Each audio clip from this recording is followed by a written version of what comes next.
Bueno, pues un tiempo para hablar de economía. Vamos a aterrizar las cifras, la economía que se refleja en las grandes cifras, pero vamos a hacer también y vamos a hablar de economía doméstica. Allá vamos.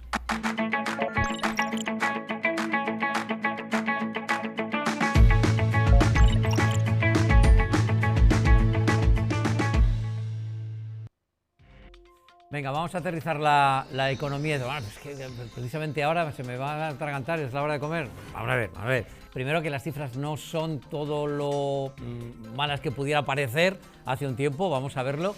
Y que de alguna manera estamos hablando de la economía de casa, ¿vale? Vamos a tratar de traducir un poquito todos estos, digamos, indicadores macro o macroeconómicos y los vamos a aterrizar todo lo posible. Porque todo lo que pasa en esa economía macro, al final y al principio se refleja en la economía doméstica, en el día a día, en el trabajo, en el sueldo, en la cesta de la compra. Y si no, que se lo pregunten a las familias con hipoteca variable. Bueno, y a todo hijo de vecino, ¿verdad? Que a la hora de ir a hacer la compra en el súper, pues las cosas están como están. O cuando llegan los recibos, ¿verdad? Bueno, pues aunque parece que la inflación se ha moderado y hay menos querencia, digamos, a seguir subiendo los tipos de interés, que parece que van a seguir subiendo algo, esto está afectando a nuestros créditos, al crédito al consumo, a los créditos hipotecarios. La tensión, hay todavía tensión, aunque bueno, ya os digo, en España parece que las cifras de paro que hemos tenido recientes, las cifras de crecimiento están dando un respiro. Vamos a actualizar la situación económica y veamos cómo se presentan los próximos meses y lo hacemos con el análisis del que sabe. Es el decano del Colegio de Economistas de Valencia, que nos visita, Juan José Enríquez. ¿Qué tal, Juan José? ¿Cómo estás? Hola, ¿qué tal? Bienvenido, un placer. Oye, nos hemos desayunado precisamente con relativas buenas noticias. La OCDE ha presentado su informe bianual. Oye, unas previsiones de crecimiento de la economía española que no están nada mal. 2,1 para este año, 1,9 para el que viene. También las previsiones de inflación, situándolas en el 3,9. Todo esto que son números y que nos marean mucho. En definitiva, ¿cuál es tu...? No está tan mal la cosa, ¿no? Bueno, ¿qué? ¿Cómo lo ves? No, yo no veo tan mal, efectivamente. Yo creo que la cosa, efectivamente, bueno, vamos posicionándonos, la inflación se va ajustando y el crecimiento del 2,1% ya permite pues, superar la etapa prepandemia, el PIB prepandemia, y bueno, pues da cierta alegría, efectivamente. El PIB del 2,1% era el que preveía el escenario central los presupuestos generales del Estado para 2023. Pasa que... Es que Calviño ha dado en el parece que acertado, sí, está acertando. Parece que lo acaba, o la OCDE le ha dicho, a ver, el gobierno de Sánchez y a Nadia Calviño, oigan, pues sí, parece que sí, efectivamente, lo que han estimado ustedes, y es decir, esas cifras de estimación se basan en muchas cosas, porque son cifras de estimación que si no están bien hechas, luego evidentemente hay del resto de la arquitectura económica, digamos, del gobierno que fallaría. Tampoco tenemos malas cifras de ocupación, de paro. Hemos llegado al mayor número de ocupados, yo no sé si de la historia o desde antes de la pandemia también, sí. 20.800.000, si no recuerdo mal la cifra. Por ahí tampoco parece que la economía sigue respirando y bueno, el motor, digamos, de la actividad económica sigue funcionando. Sí, efectivamente, 20.780.000, 20.800.000.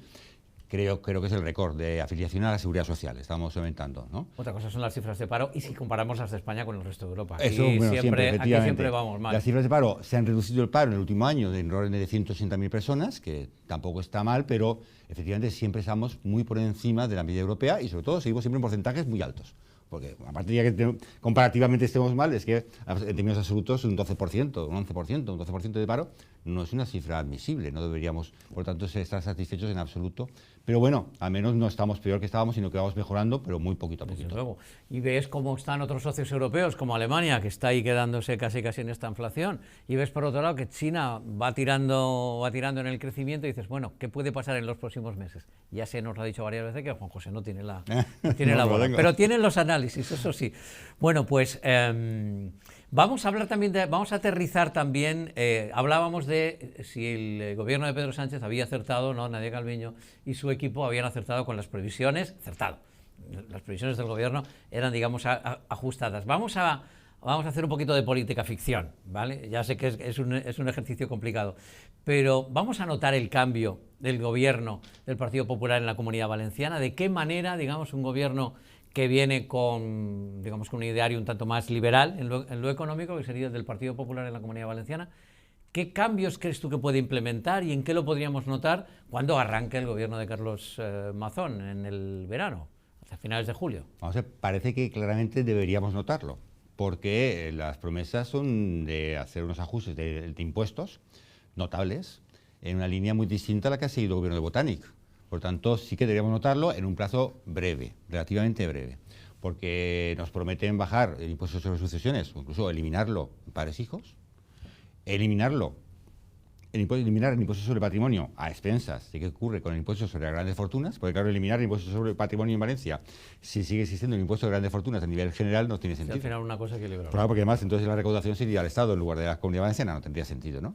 Pero si se soluciona el impuesto de grandes fortunas en España, la promesa también es eliminarlo y rebajar también notablemente el impuesto sobre la renta de personas físicas. Por lo tanto, eso es algo que debería notarse efectivamente en un plazo razonablemente breve. A partir de aquí, evidentemente también, esta reducción de impuestos, su correlativa es una reducción de gastos. Entonces lo que se nos anuncia es un análisis del gasto público de la Comunidad Valenciana para ver dónde se puede atajar, dónde puede tomar medidas de mayor eficiencia y dónde puede haber gasto superfluo para ir eliminándolo. Porque claro, evidentemente si bajamos el ingreso tenemos que bajar el gasto, si no los números no salen. No salen aquí, obviamente, ni tal y como estamos por el tema de la infrafinanciación, que nunca nos salen los números, que mucho menos así. Nuestro caballo de batalla, nuestro caballo de batalla que va a seguirlo, de años, siendo y va a seguir reivindicándose con el gobierno que esté, con el color que esté, porque esto desde luego es un agravio comparativo el que tenemos los valencianos, que venimos reivindicándolo desde luego. Oye, volviendo al tema de la ya nos comentaste aquí en el programa hace unos meses, no, Chimo, espectadores de Levante Televisión, la inflación se va a moderar. Vale, se ha cumplido, de hecho estamos en el 6,1 en la zona euro. Esto va a significar que el Banco Central, porque al final que nos suban la hipoteca, esto es reacción en cadena. Se toman las decisiones en el Banco Central Europeo, llegan en efecto al Banco de España y el Banco de España traslada esa subida de tipos y el banco termina subiendo la hipoteca o el crédito. ¿Va a seguir subiendo? ¿Van a seguir subiendo los tipos? Hemos llegado ya al tope. Es decir, ¿nos va a subir la hipoteca? Parece que sí, que van a seguir subiendo. Las hipotecas variables. ¿Más todavía?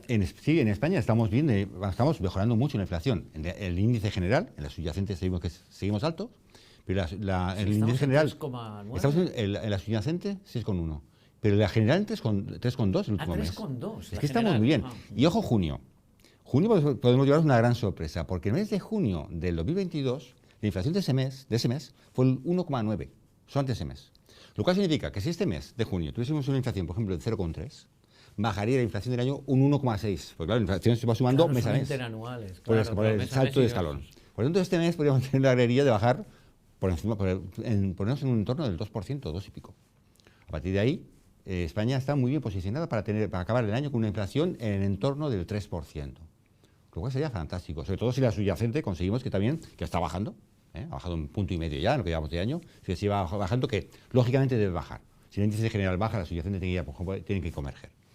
¿Y por qué tarda más la subyacente en bajar? Porque es más resistente a las bajadas. Es más resistente, ¿verdad? Porque la subyacente es la que elimina los elementos volátiles, que son la energía y los elementos no elaborados. Y efectivamente, entonces, como es menos volátil, le cuesta más. Le costó más subir y ahora le cuesta más bajar. Pero al final tiene que converger. Por eso digo que, en principio, todo apunta bien. El problema es que en Europa seguimos en un 6,1. Y Christine Lagarde ha dicho que va a subir los tipos, que estamos demasiado altos. Por tanto, y claro, estamos en Europa, para lo bueno y para lo malo, con lo cual si suben los tipos porque la inflación de conjunto está alta, nos sube para todos. Es curioso porque en la crisis financiera y del ladrillo, 8, 12, porque fue una crisis muy larga, o una recrisis, un rebote, etcétera. Desde luego, desde el norte, nosotros a los del sur nos llamaban los PIGS, ¿vale? Porque eran las siglas de los países implicados, que son Portugal, Italia, Grecia y España, PIGS, que encima en inglés es cerdos, o sea, era fatal. Y resulta que ahora en inflación, el sur nos estamos comportando, bueno, pues moderadamente bien, y son los países del norte donde están teniendo más problemas de inflación. Aquí la madre del cordero está siendo el tema de la energía.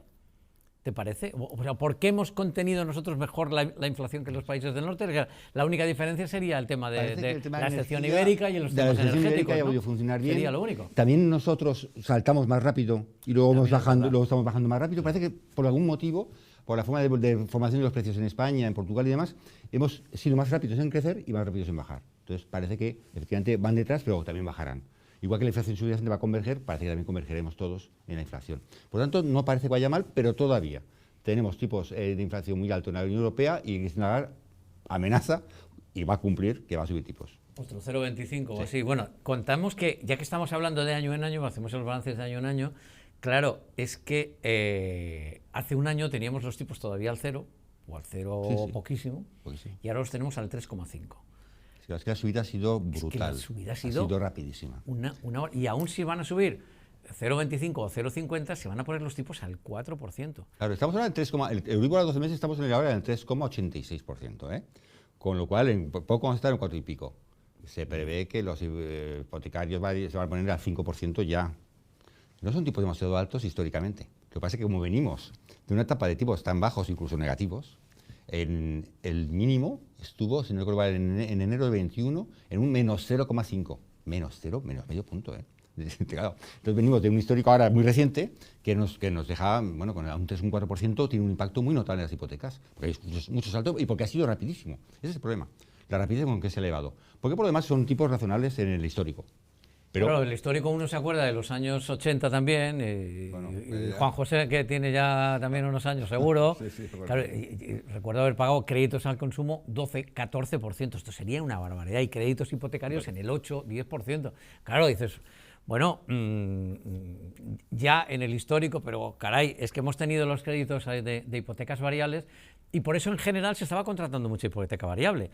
Ahora ha cambiado la tortilla y en general las familias, ¿verdad? Los compradores están buscando el tipo fijo y ahora son los bancos los que dicen que a tipo fijo, claro, o te los elevan O te ponen también, muy alto, desde claro. luego. Y te los Entonces, cobran está muy viendo alto. una modalidad de establecer un tipo fijo más ajustado para 5 años, por ejemplo, y luego ya soltarlo, pasar a variable. Así el banco no se está obligando a tan largo plazo y te admite mejor un tipo fijo no tan alto, porque no se compromete a mantenerlo 15 años, por ejemplo, 20 años, ¿no?